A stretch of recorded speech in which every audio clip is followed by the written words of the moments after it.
जय हिंद दोस्तों। 90 शब्द प्रति मिनट डिक्टेशन स्टार्ट। कार्बन उत्सर्जन पर काबू पाने के मकसद से दुनिया भर में ऊर्जा के वैकल्पिक स्रोतों पर बल दिया जा रहा है। इस संदर्भ में भारत पहले ही सौर ऊर्जा जैसे वैकल्पिक स्रोतों का इस्तेमाल शुरू कर चुका है।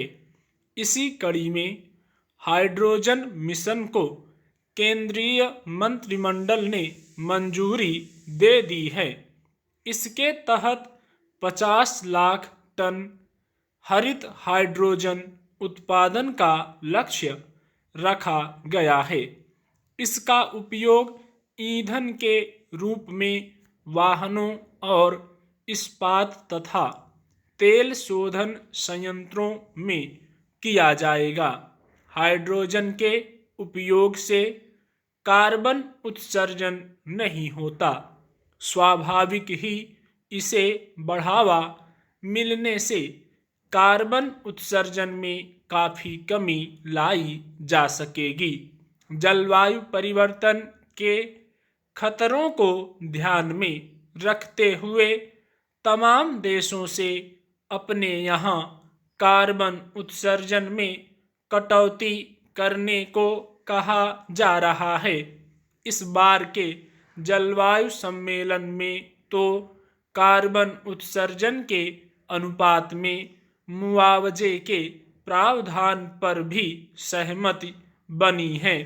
ऐसे में हरित हाइड्रोजन के उपयोग से कार्बन पर काबू पाने में काफ़ी मदद मिलेगी।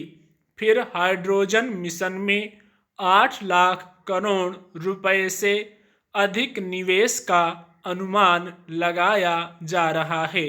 2030 तक 1.25 लाख मेगावाट नवीकरणीय ऊर्जा क्षमता वृद्धि का अनुमान है। इस मिशन के तहत 6 लाख तक नए रोजगार सृजित होने की संभावना भी है।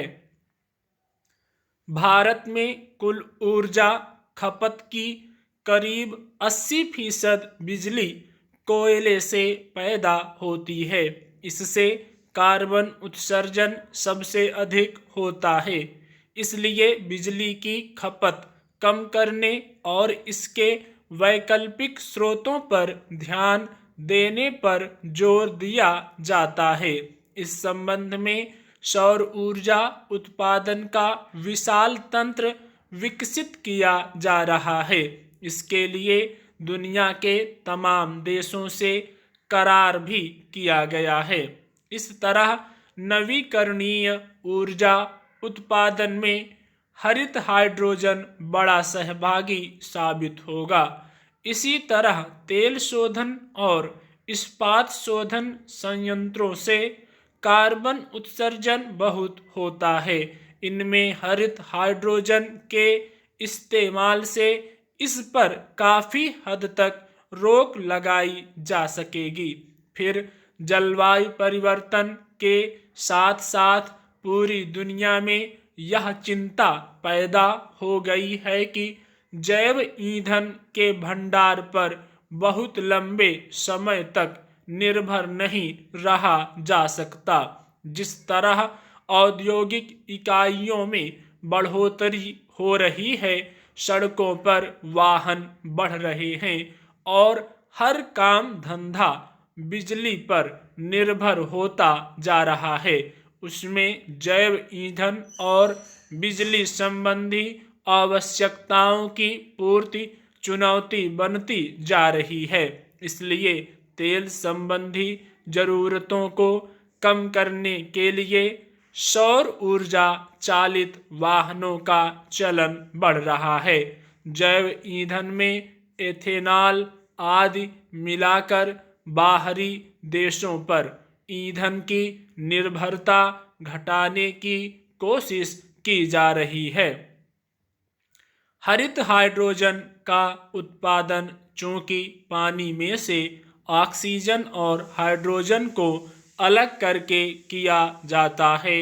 इसलिए भारत को इसके लिए अधिक संसाधन जुटाने की भी आवश्यकता नहीं है। जिस तरह पूरे साल यहाँ सूरज की रोशनी मिलती है जिससे सौर ऊर्जा का उत्पादन आसान है, उसी तरह हरित हाइड्रोजन के लिए भी पर्याप्त जल भंडार है। स्टॉप।